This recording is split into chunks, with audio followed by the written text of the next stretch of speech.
Folks, welcome to another podcast with one and only my dear friend who, I don't know why I've been waiting such a long time to get that man on the podcast. His name is Legacy, and he's come a long way to get to the place where he is right now. Life gave him a huge reality check from making $30,000 a month to having absolutely nothing and becoming homeless. So it was a crazy ride. The difficult situation was caused by what? Why did you go from like 30K a month, which is pretty high in the US, like if you take the average, and you're also super young. You're younger than I am. So I'm a baby, so you're like the what's the pre-baby? An infant. An infant. You're an infant. I'm an infant, bro. El infante. ¿Qué más? Él habla en español. En español, pero we know that you guys don't. You guys are not gonna understand. Je comprends pas français. Je comprends pas français también. So he's obviously. He needs to go to Europe. And I've told him many times, dude, you gotta come to London. 100%. It's past due. Well, to answer your question, as far as how I went from a pretty comfortable state to basically homeless is trusting people too much, I think. I mean, it's a good thing to trust people. You always want to trust people, but you never want to overextend your trust, not fact check. Not make sure and ensure that everything is being done to the way that you're expecting it to be done.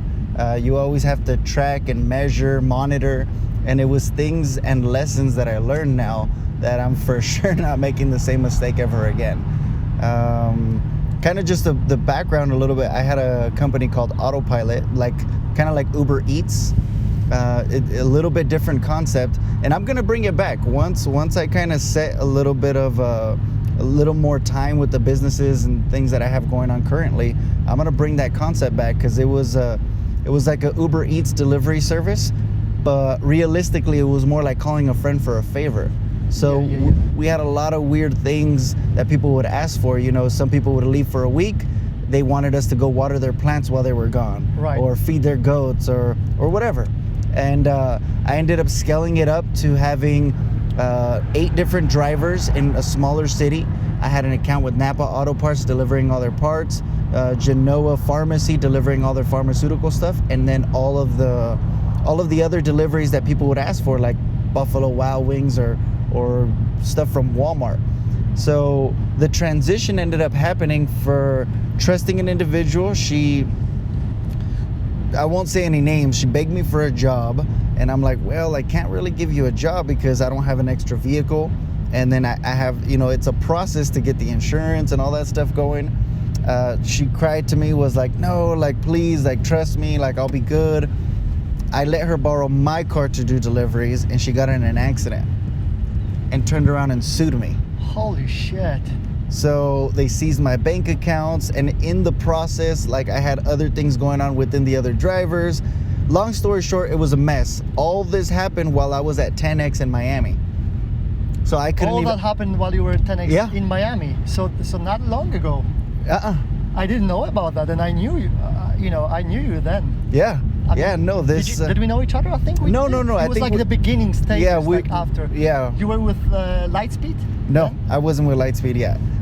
Right after the Miami transition is when I went to Lightspeed. So like, I would say like 2 months after I went to Lightspeed, because that's when the business shut down.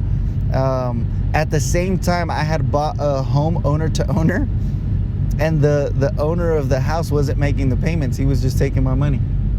So all of this happened within like 2-3 weeks, where they seized my bank accounts, shut down my business. I had to let go of all of my employees. Whose fault was that? Again, trusting. I should have done paperwork. I should have had contracts. I shouldn't have trusted as much as I did. And it was a big lesson. That was a new person. You didn't have any previous history with that individual? Well, he was one of my drivers. Okay. So there was that form of trust where, he was an employee of mine.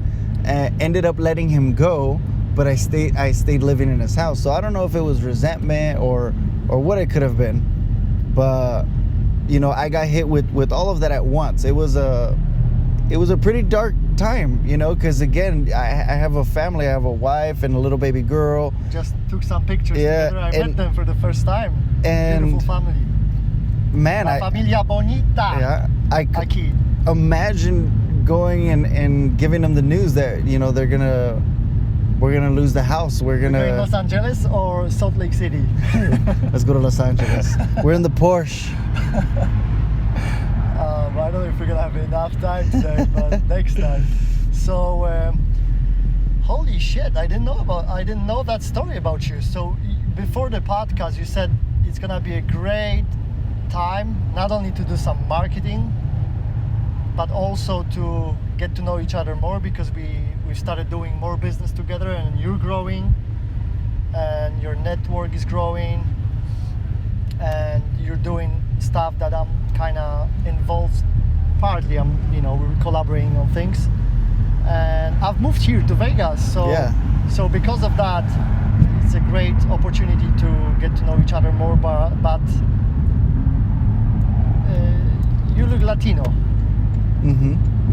Well, I am Latino. You are Latino. Exactly. So tell us the story of the Latino. You were born here, Yeah, what's your origin? So both of my parents' origins are from Michoacan. So way deep in Mexico, and then at a certain age they were brought to border towns, and then my mom actually made it to the States before my dad did. My dad didn't move to the United States till he was about 16. And then my mom was a little younger, I believe. I think she was 5-ish. And I was born in a little town in California, Blythe, California. Right. Small little town, bro. It's a border town, border from California and Arizona. So I was born here in the States. I got a lot of family in Mexico. And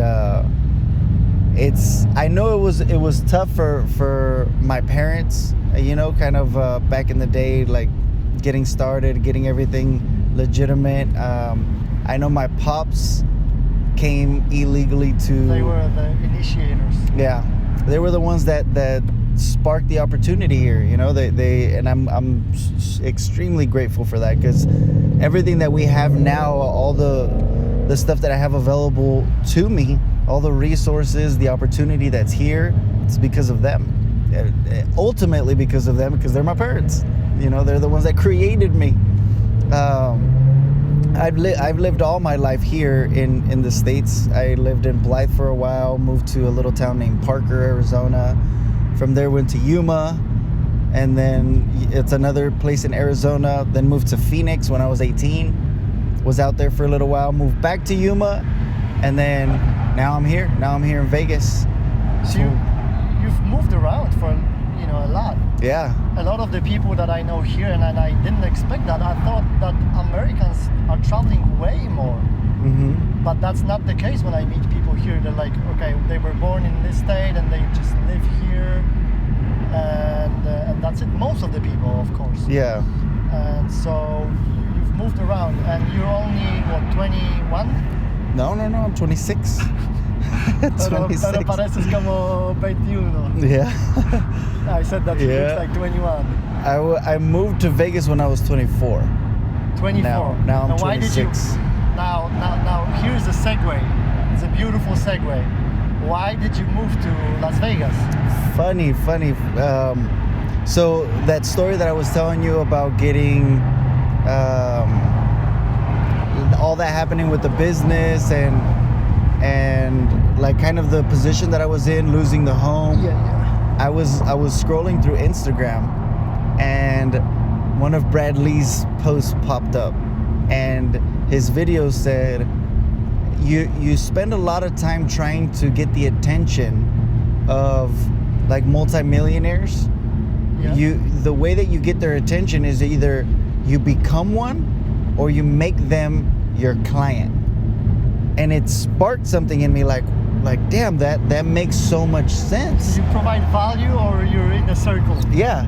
So when I saw Brad's company, I saw that he was the source of all of these people that I was trying to get in touch with. So I'm like, Right. well, that makes sense. If I make them my clients, well, then I'll start dealing with them directly.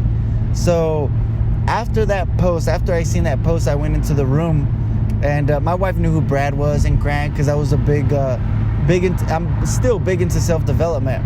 And I walked into the room and I told her, I was like, I'm gonna work for Brad Lee. And she's like, what do you mean? I'm like, I'm gonna work for Brad Lee. Like, just trust me. I know I'm gonna do it. And I sent him a couple of messages on Instagram, and he replied back to meet with the sales manager. And then if I stop you here for a moment, one of the things that, because I've connected with celebrities as well, some in Poland, some here, but a lot of them, they haven't even replied. Like, I'm gonna provide value to your business and to you. I'm not gonna extract. I'll take some, but I'll provide more to you. So in your case as well. And then one of the things that Brad has is, like, he's good at spotting new talent and open. I don't know, he's got a lot of things on his plate, but he's open to, like, respond and then initiate something, you know. So Yeah. so that's just, you know, that's a compliment from Mr. Bradley if he's watching. Yeah. Oh, Brad, bro. He's opened so many doors for me. I mean, that transition opened so many doors. And it's funny how I got the job. I overly prepared for it. So when I sent the email to Natasha, was the sales manager, she said to go a certain date for an interview. So I started trying to research who worked as a salesman, and I found one of the guys was Brian Dover. So I started talking to him, and I'm like, bro, like, what do you guys do? What do you look for? And he's like, well, every day we're making phone calls, but the goal is to try to get as many demos as we can a day. And a demo is to, like, show the system. So what I did is I lined up 3 demos before I showed up for my interview. Beautiful. So I was there, I did the interview, and when I was done, Natasha's like, okay, well, we'll let you know. And I was like, what do you mean we'll let you know? Like, I need to know for sure. You're closing it on the spot. So I was like, I drove all the way from Arizona. I was like, why don't you put me to work? Like, for free, I won't charge, like, just put me to work today. And I already had those 3 demos in my pocket. Yeah. So she's like, okay, go ahead, like, try to get some demos. And she's like, a demo is this, and this, and I already knew. So I'm like, okay, I hopped on the phone and I started doing cold calls. So obviously it'll look like I'm working. And in between the cold calls, I started setting up the demos that I had already put. I got Chris on the demo. About preparation. And after the 3rd demo, she's like, oh my God. Like, she's like, I'm gonna go introduce you to Brad.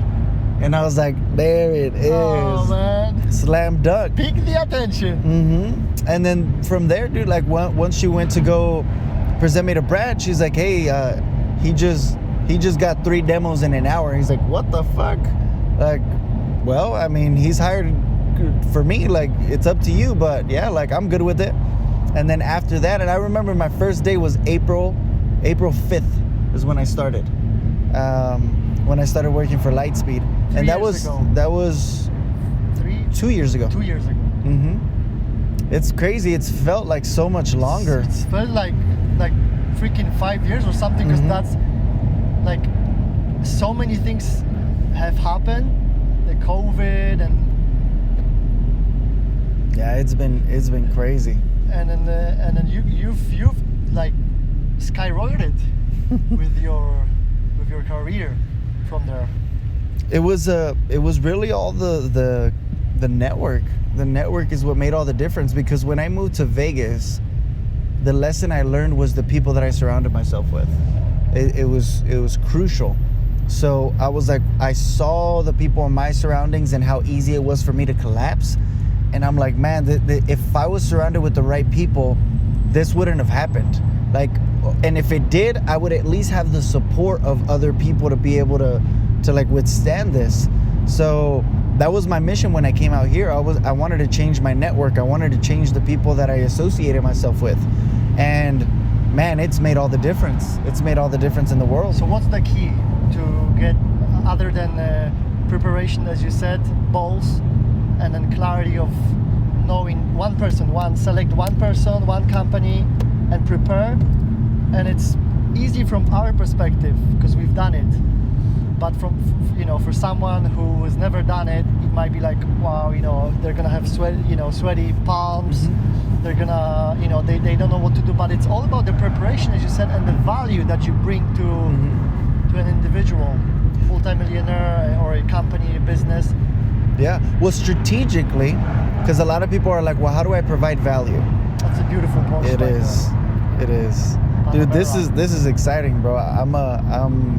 I'm big on speed and cars, and driving is another one of my little elements. I want to be a Baja racer pretty soon. Get a Baja truck. Right. Oh, it's gonna be fun. You have bro. A big truck. When I went there, when I went in there, it was bigger than my room in London. Yeah, I love it's a art. I like it too, dude. It's a fast. It would be fun to race these two, because my truck. A lot of people are like, "What's a truck? How are you gonna race a car?" Be surprised. It's a pretty fast truck. But if later on, if you want, you can put the gas on and the road is your oyster. Test it out. Test it out. So, well, solving problems. So if there's someone, like, for example, like Brad, what I did to get his attention and to really build and nurture a genuine relationship, I listened to what problems he was having. And then I provided value by solving those problems for him. So you need to be around first. You need to get into the doors. Yep. And once you get in, you look for more problems. Yes. Seek problems. A lot of people try to run away from problems. Problems equals money. People pay to solve your problems. Like going to a restaurant, the problem you're having is you're hungry. You're having a problem if something is being served to you. You're solving problems. Any business on earth is a problem. Like you're solving a problem. Every business has problems, whether internally or out, externally for their clients, because every business has clients. Yeah. Well, even yourself, like what problem does Emersoft solve? Like you're getting people, they can't get a website on their own. You're solving that problem for the systems and all of that stuff. Like you solve a lot of problems for people. You're filling a need. So bringing value, like let's say you don't have money, you don't have a network, get good at solving problems. Educate yourself and find out what you're good at. Like expose that, because a lot of people are intimidated. Like people look at other people that are very successful and they're like, no, how can he be my client? He's so successful. Well, you could potentially offer a service that person can't like do themselves. Like it doesn't matter how big they are. Like if you're good at what you do and you provide a specific service and you hone in on your talents and skills, you can provide that service to anyone and be confident about it. Regardless, like it doesn't matter what you do. A lot of web people, social media, content creation, like if you're good at what you do, there's not a client that's too big for you. You just have to size yourself up. You know what? We'll do a little U-turn right here. Yeah, go for it. So transitioning to you, what do you do specifically? I know you do sales. You're very good at, kind of rubbing heads together with other people, and you're great at networking.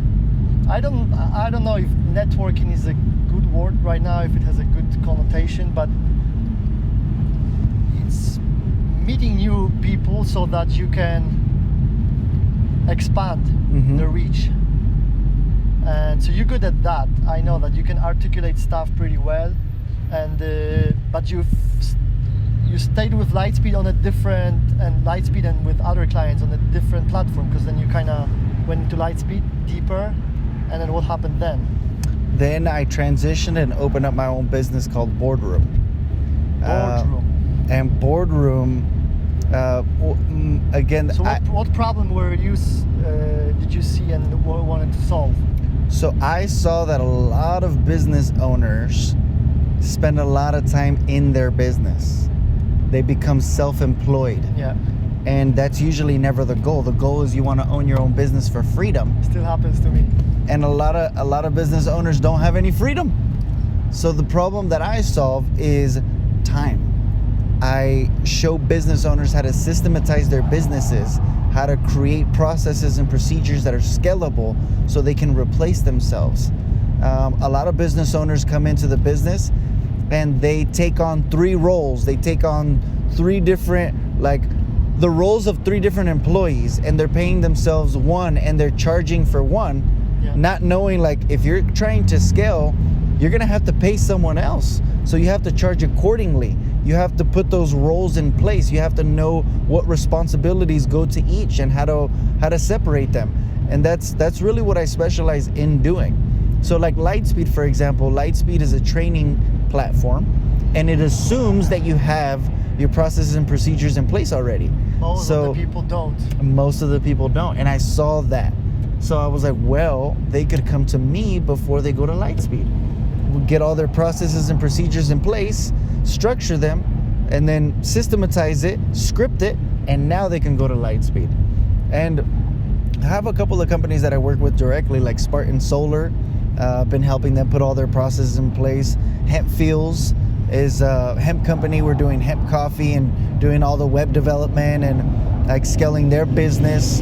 And Prolific's now the entertainment side of things. Right. So since COVID, Vegas took a drop in their entertainment. So I was able to capitalize on that. I was able to get choreographers, creative directors, cinematographers, everyone. Because they were basically kind of, out of business. Pause. Mm-hmm. So now you're like thinking, how can I use the resources that are on the pause and create something out of it? Give them hope. So that's why you went into entertainment. And it was a dream of mine forever. Since I was 12, I've been writing music. Well, yeah. So, again, because the people don't know where it's leading, but it's leading to Legacy did produced his own music. So music video, it's actually dropping this Friday. And it's a high quality clip as well, video, which will be on YouTube. So we'll link to it. Yeah. And what we'll do as well is we'll put the clip, as we're playing the podcast, we'll put the clip right now. Okay, perfect. Estrella bella, ella es elegante. No cualquiera tira el enganche. Los que se animaron fue masacre. Llegó el mentado legado. It's done. Enfócate, engránate. Plataforma toda tuya, chula, Clavate. Let loose, let go, desengánchate.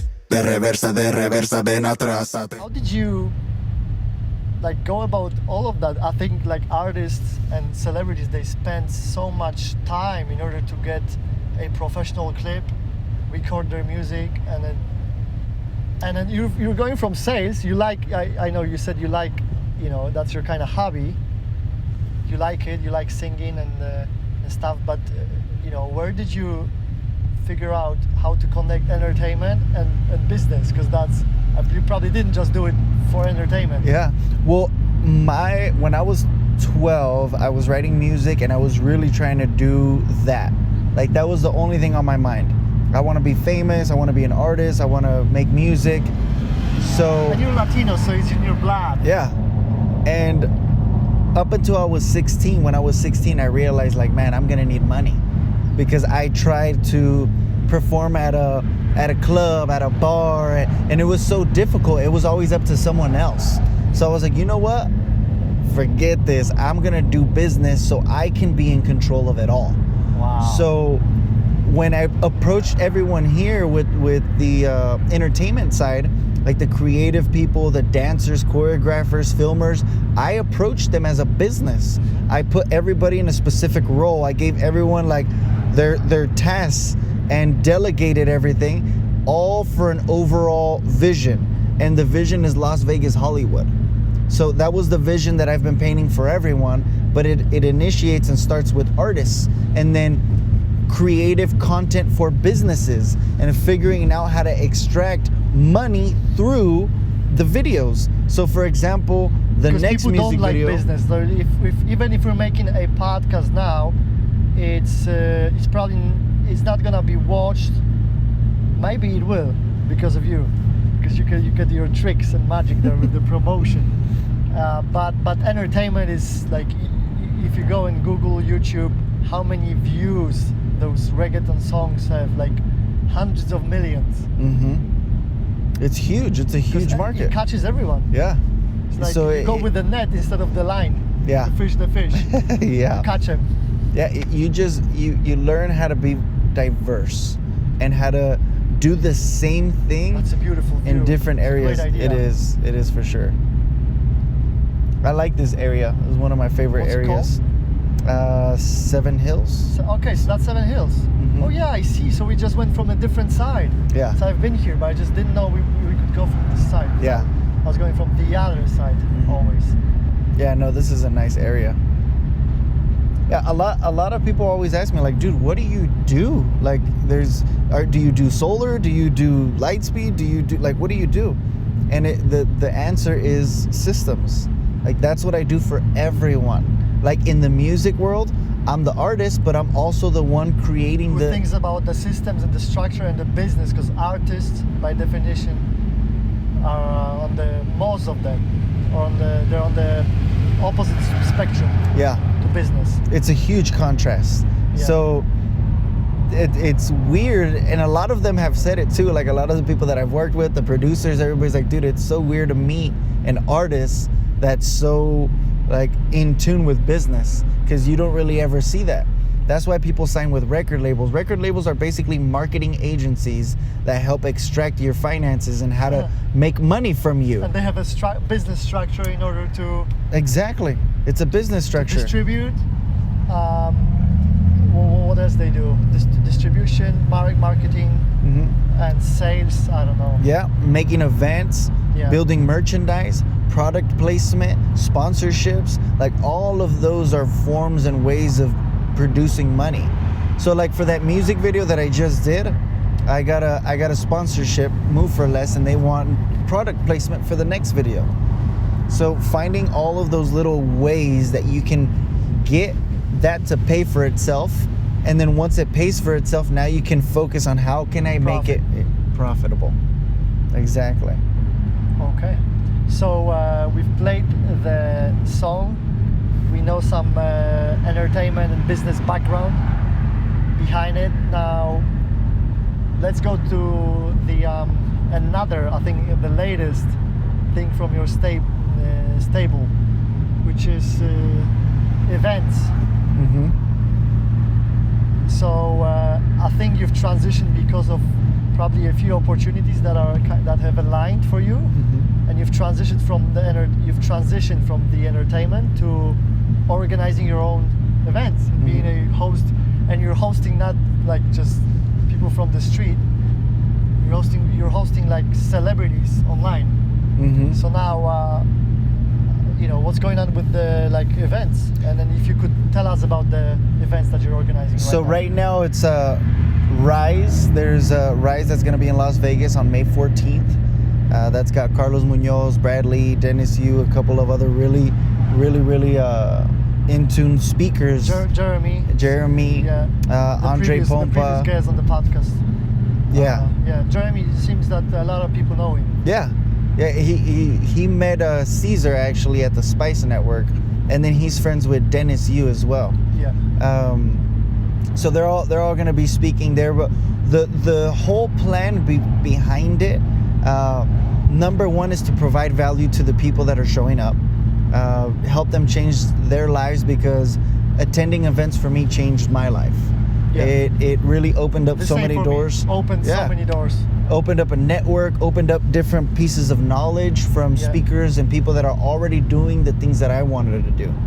And on the flip side, on the backside, it's kind of like the club thing. Like if I can't get into clubs and perform, if I can't get into 10X and speak, I'll make my own. Get the speakers, pay the speakers to be there, and then I'll put myself on the stage. And then again, it adds my elevation, it increases my credibility, because it's like, well, they're already automatically gonna associate the entire board with each other. Like everybody on that board is at a high caliber. And again, that's just the business side of it. And then obviously always creating value, always finding ways to network with more people. The tickets that we're selling, all of the people that are there, I wanna make sure I know everyone before they leave. And of course they're gonna wanna know the host of the event. Like, especially if And there's it's a small impressive event, speakers. right? Yeah. So now the bigger events, I've also noticed that the bigger events kind of have become more private, more boutique style. Mm-hmm. Why is that? How many people are you gonna have? 100, just 100. 100 people. And then that's also another reason for it is because of COVID. So COVID really has restricted a lot of our stuff. Next year, So in Nevada, here in Vegas, there are restrictions that you cannot put more people. yes, there are restrictions. So it's very restricted in July. So you have to comply with all of the regulations. Right. There's got to be social distancing, all of that stuff. Yeah. So it's a little bit of again, transitioning from the COVID thing to now, but again, making it work. Like everything, if you let an excuse, if you validate an excuse, it'll be valid. Like that's why they're so dangerous. Like excuses usually are valid. Like it's not a lie. Yeah. But if you validate it, you make it a reason why you're not gonna do it, you won't do it. So you have to find ways around. I'm always a big believer in if the front door is closed, the back door, there's always a window. You know, there's always another way in. And then tell us your story with the 10X. What happened at the event? So you were after. We'll talk about the difficulties now, and then we'll come back to the events at the end. So we'll jump over. So 10X. It was prior to my. It was in Miami. That was prior to Miami. Las Vegas. It was Las Vegas. That was Las Vegas. And I met Brad at that event as well. That's funny. Well, that's where I first seen Brad speak. Okay. Yeah. So at that event, I had just opened up Autopilot. I just started my business, and I went to the event with the last like $600 that I had. Just enough to buy the hotel, give me gas, eat a little bit, and buy my ticket. And the whole time I was like, I need to get Grant Cardone's attention and all the speakers. Wow. Like I need to figure out how to get their attention. So as I was attending the event, the entire time that was in my head. Like, how do I get their attention? How do I get myself in front of these people? And it was the last day. And I was starting to like, oh my God, my time's running out. Like, how am I gonna do this? Like, I can't figure out how to do it. Like, I don't have money to go and upgrade my ticket to a VIP because they were like ridiculous. It was like $15,000. Yeah. And like, there was so many ways how I couldn't do it. And when I was sitting there like processing ideas of how I can accomplish it, Forbes Riley was speaking on stage, and she's like, the problem that most people have is that they ask for permission to get what they want. And it clicked. I was like, you know what? I'm walking on this fucking stage. Like, I'm just gonna walk on stage and do it. What about security? Were you scared? Well, I just... Did they stop you? No. I made it irrelevant in my head. So I started walking, and I walked directly towards the security as if I was supposed to be there. And you know the badges, so right? They didn't even recognize. No, I went straight to them, and I'm like, excuse me, and they moved. They got out of my way. So the first security to get down to the VIP, I walked straight to them. Send me the video, maybe we can put it as well. Yeah. How many gifts? What if I gave it for free? Who's in? Again, it's not enough. Who's in? No, thank you. Now, he didn't ask permission. There's some security guard freaking out over there. Thank you, you are in. Go to my booth and tell you the guy who walked up here. You don't need permission, but you keep asking for it. But no, don't. Have a seat. Sit down. So I did a speech early in my career. I walked down to the first security, and I'm like, excuse me. He got out of my way. And then I started walking towards the stage, and there was another security there. So like, I walked straight to him, like if I was supposed to be there, and I'm like, excuse me. And he got out of my way. So once he got out of my way, I went directly to the stage, and I'm like, I'm not gonna ask for permission. Unbelievable. And she's like, oh my God, you see, he didn't ask for permission. And no one did that. Nope. And after that, like, I was about to leave because I was like, oh shit, well, I'm not supposed to be up here. She's like, no, sit down. So you were on the stage? No, like I walked up to the stage. Up to the stage, okay. And I was gonna leave, and she's like, no, sit, like, wait. So I sat there the whole time when she was speaking, and then she brought me backstage, and I got to meet everyone. I met Andy Frisella, I met Ed Milet, I met Brad, I met Grant, Everyone that I was trying to get their attention. So what did you tell him? What do you tell people Well, like, at this point? I really wasn't speaking. Forbes was edifying me. She's like, this guy just walked up to the stage like he's an action taker, and she was just introducing me to everyone. So they're like, damn, dude, like everybody was just like conversating with me, and that's the first time I really connected with Brad. I got him on Instagram, and we kind of like exchanged a message, and talked to the rest of the people there. And from there, I'm still till this day reaping benefits from there. Did you hook up with any other speakers that you met there? I didn't, not to like a conversational way, not the way I connected with Brad, but now through Brad I was able to connect with Ed Milet. So now I'm directly connected with him. Again, one thing that we need to tell about Brad is that he's really, really good at spotting, like when he's got young talent. I think he had on Instagram at some point that he's the talent sort of hunter or like finder, something like that. A talent scout. Yeah, something like that. So that's good because that brought you to Vegas. Yeah, that was. So that was really the initiating point, right? Where you met Brad, and then from that you started watching his videos on Instagram. Okay, so we'll include the clip, and now let's go back to the event. So it's called Rise Vegas. Is it your first high caliber event? Not first. I had an event in Yuma that I did with the inventor of hot Cheetos, Richard Montañez. But to this caliber, it is the first. The other event had the same amount of people though. It was 150 people, so actually it was a little bigger. Did you profit from the event? Yeah. So paid the speakers, paid the venue, and still made a little bit of. And the connections exactly. Follow up. It edified the status again. I met a lot more people in the city. I had a lot more respect from other business owners because you can pull it out. Right, and those were mainly the people that showed up were people that were in business, realtors, business owners. Those were all the people that showed up. So it elevated my status even with them.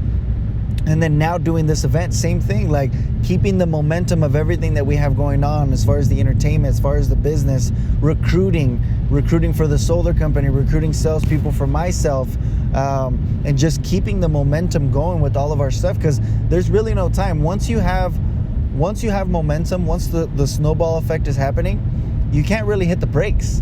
Like you have to deliver. Yeah, you have to show up. Exactly. Because otherwise you just go down. Yep. If you stop that, everything else collapses. Like everything gets ahead of you, or things grow without you. Have you ever seen The Founder?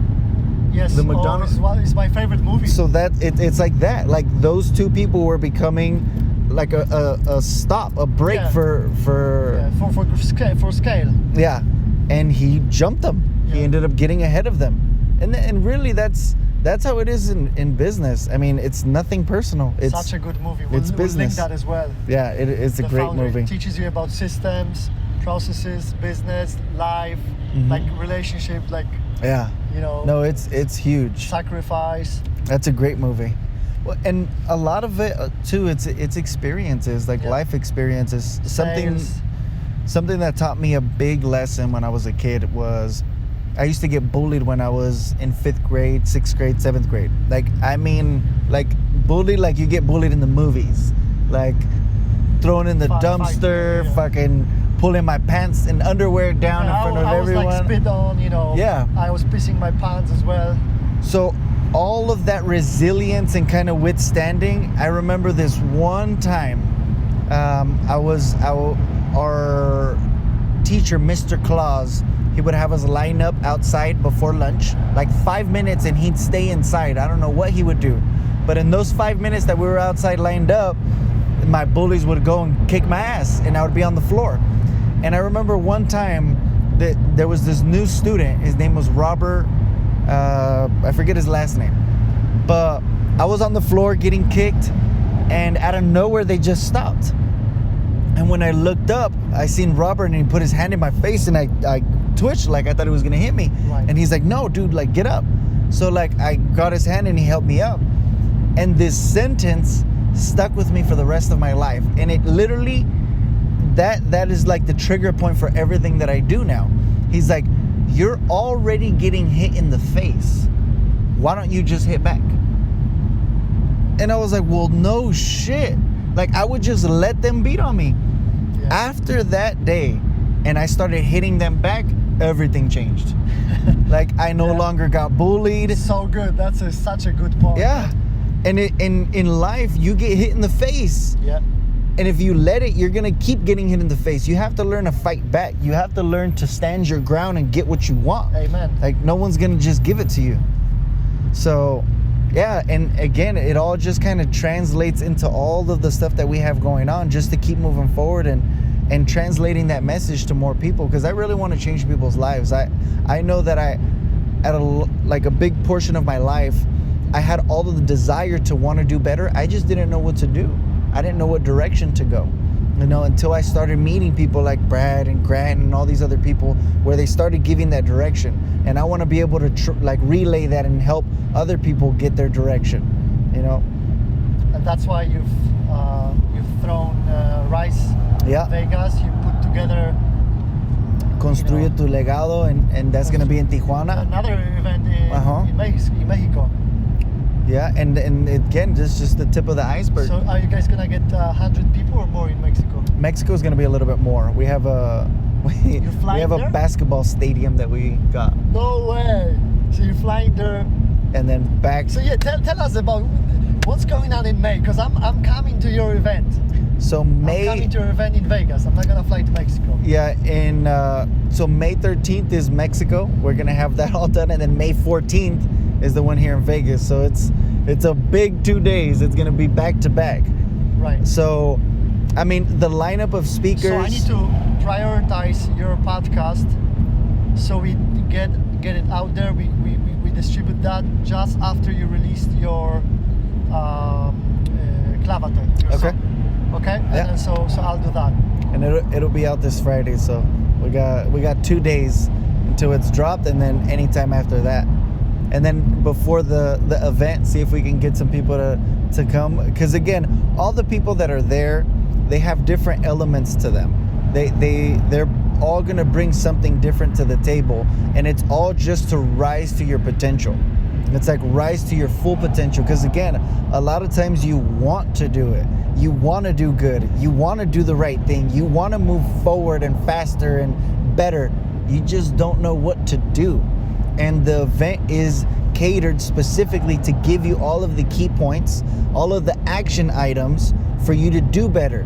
And Caesar and myself are going to be hosting the entire thing. So after every speaker, we're going to make sure to give the bullet points and what we got out of it. And hopefully everybody else got the same thing, or if not more.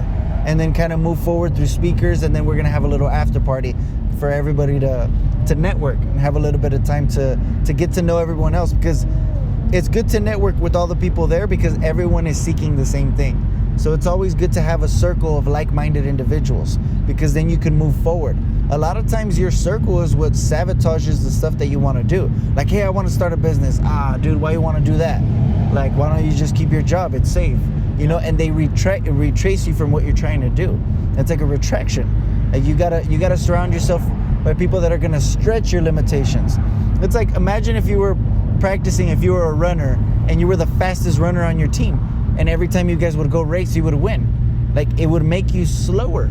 Yeah. You got to race with people that are faster than you, so you can try to keep up to them. And every single time you guys race, you're going to get faster and faster and faster until you can start to keep up with them. And you need to ditch those people, unfortunately, that are not keeping up. Exactly. And it's nothing personal. Again, like, it really just, it's either you keep them and sacrifice your dreams and goals, or you sacrifice them for your dreams and goals, because they're keeping you from it. Like, your brain only has 100% capacity, and if you're filling it with can't doers, people that are negative, people that are holding you back, people that keep giving you reasons why not and why you can't, I mean, you won't.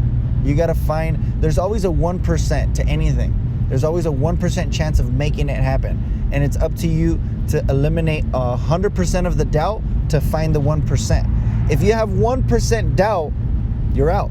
You can't. You won't do it. You won't find it. You need your full capacity to figure out the one way of actually accomplishing it, and that comes with faith. That comes with risk. Like, you have to risk it. You have to run it, and that's what really separates those people from everybody else. Like, a lot of people don't want to take the risk. A lot of people like their comfort zone. They like where they're at. They like what they're doing, and they don't want to give that up. It's again, when you have your hands closed, how can you receive a gift? You need to open them up. So you're gonna be opening up. We're gonna be opening up. I'll be there. So I'll meet your amazing speakers and guests as well. And it's let's talk about the March 14th here in Vegas. Because in Mexico, you probably have a different promotional distribution. It's different language, so it's better to focus on one thing. So yeah, tell me. You said that there's a diversity of speakers. What's their expertise for people who are still on the fence whether to come or not? And by the way, the tickets are like freaking, your weekend probably with the what's here, football. Football weekend. I don't know what people are spending money here, because I'm like the caveman. I'm just working. You just got here to Vegas. I just got here to get the money from Vegas. I'll be honest with you. Intersect it, bro. This is a huge. There's so much money that comes into Vegas that comes from all over the world. They come and they drop it off here. Interesting. Yeah, it's and crazy. It's a desert. So yeah, let them drop the money. But you'll give them more value because of the network, because of the venue, because of the knowledge, and because of what's the expertise of the speakers. Beyond the information that they're going to receive, because it's sales, it's business, it's spiritual, it's like commitment, consistency, a lot of the key elements that you need to be successful, because it's not one thing, there's not a secret, it's a combination. There's multiple things that you have to do. So apart from the information, the know-how, like knowing what to do, it's the people that are going to be attending that are really the most valuable piece of it, because those are the people that you want to be rubbing shoulders with. Those are the people that you want to get to network and meet, because being resourceful, like how many things have you and I been able to do together? Whenever I bring a client in and we're able to service in so many different ways, it's connecting yourself with other people that have abilities beyond yours, someone that's better at something than you are. And that's who you want to surround yourself with. Like, everyone on my team, everyone that I associate with is better than me at something. If not, I mean, really, what am I associating myself with them for? Like, they have to be better than me at something. It's like you're not choosing your wife because she has a little thingy in there. You're choosing your wife because she has a value. There's she has a different thingy in there than you. There's a value that you need to pump. Exactly. Exactly. You don't want to find the same thing. You want diversity. You want to have and be able to extend your reach. Like, if you're able to do this much by yourself, how much more can you do with this person? And then you add this other individual and this other individual. So it's really networking and scaling up your network. Like, that's what you want to do. A lot of people just work on trying to scale up their net worth. But again, your network equals your net worth. So you have to really focus on the key players that are around you. How do you upgrade those? How do you promote your network and get better people around you? So tell me about the top. Who are the keynote speakers? Bradley, Carlos Munoz, and Dennis Yu would be the top keynotes. Carlos Munoz is big in business and real estate, and really came up in in Mexico it's very hard to become a successful business owner because you don't have the support that you have here. So it's impressive what he's been able to do. and he's diverse. He speaks very well English as well as Spanish. And then Bradley, sales guru. How did you manage to get him to Bra- Vegas? He's got like what, over 1 million followers, but not. I'm not saying that the followers, count, but like he's a very accomplished guy. Yeah. He's very smart. Well, there's always a way. There's always a way to do it. So he has another event in the morning that he's doing that same day. Okay, but still, you somehow connected the dots. Yeah. So that's the most important thing. So that day after that, he's gonna do his in the morning, and then he's gonna come and do ours in the afternoon. Right. And then Dennis is a very good friend of mine. I've known him he was actually my first Lightspeed client. Really? Mm-hmm. He came to Lightspeed through you. Yeah. Interesting. He was my first client. So, and Dennis is a wizard. I met Dennis. Yeah, he's super knowledgeable in the social media world. So we have business, sales, and then social media. And then everyone else has a specific topic that they're hitting in self-development, like personally. So we have the outreach with the keynote speakers, and then the internal with the rest of them as well. Right. So we'll definitely link up Rise Vegas, and we'll link up Boardroom, Legacy, and what else? Your Instagram. Yeah, Because- Legacy Patino. Yeah, you've grown At a lot Legacy of followers Patino. there. With your clip, you're gonna have probably Yeah. millions. So And that's gonna go where it over, posts. You're gonna be the. I'm not saying Carlos Munoz, but you're gonna be the Legacy. By the way, do you wanna show the Legacy sign? I think. Yeah, right here. Can they see that? That actually Yeah, what's the stands meaning?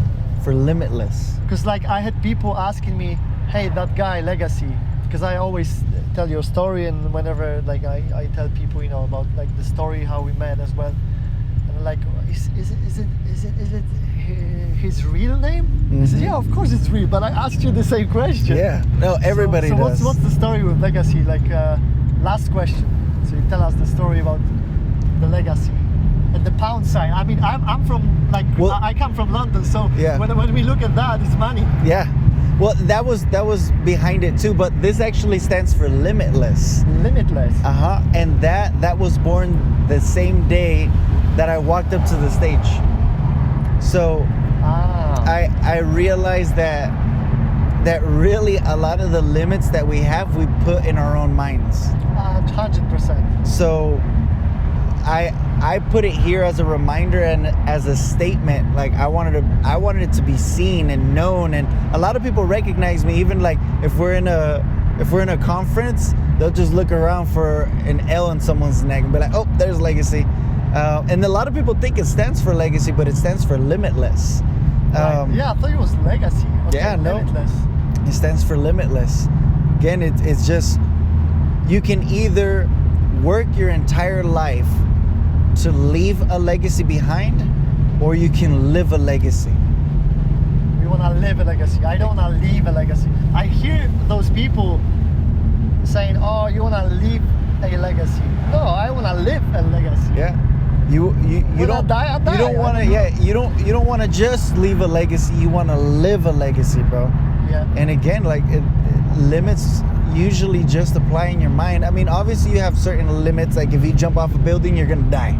Yeah. You know? Of course, but that's being stupid. Yeah. We're talking about like in life.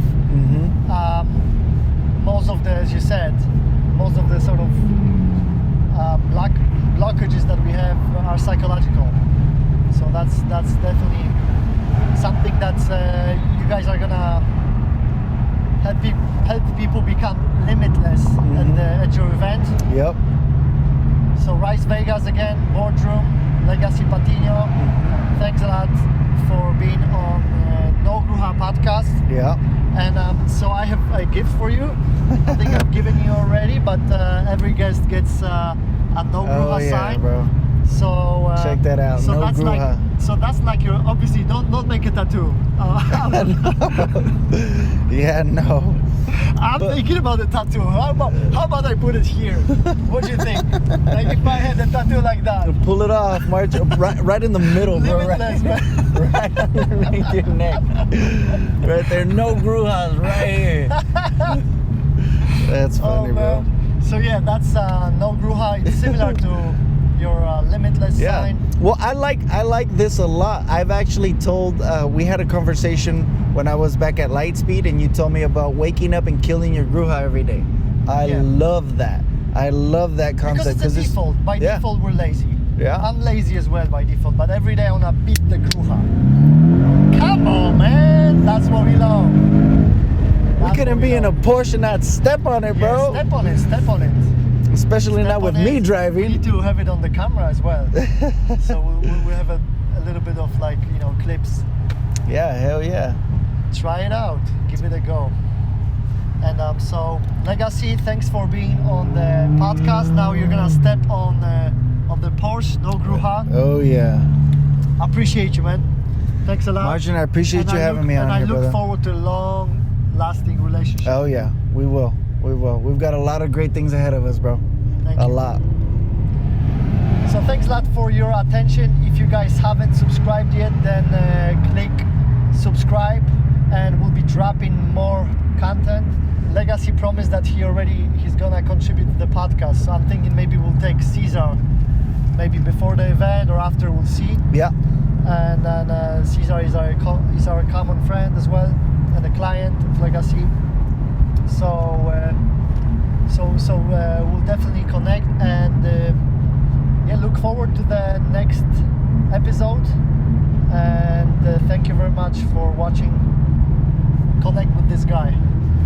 He's stepping right now and probably in a few seconds. Oh yeah. Check it out. Take care. No Gruja.